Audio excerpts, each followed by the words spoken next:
Sapagkat bagaman ako ay malaya sa lahat ng mga tao, ay napaalipin ako sa lahat, upang ako'y makahikayat ng lalong marami.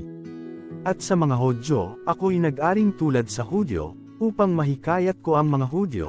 Sa mga nasa ilalim ng kautusan ay gaya ng nasa ilalim ng kautusan, bagaman wala ako sa ilalim ng kautusan upang mahikayat ang mga nasa ilalim ng kautusan. Sa mga walang kautusan, ay tulad sa walang kautusan, bagamat hindi ako walang kautusan sa Diyos, kundi nasa ilalim ng kautusan ni Kristo, upang mahikayat ko ang mga walang kautusan. Sa mga mahihina ako'y nag-aring mahina, upang mahikayat ko ang mahihina. Sa lahat ng mga bagay ay nakibagay ako sa lahat ng mga tao, upang sa lahat ng mga paraan ay mailigtas ko ang ilan. At ginawa ko ang lahat ng mga bagay dahil sa Ebanghelyo, upang ako'y makasamang makabahagi nito.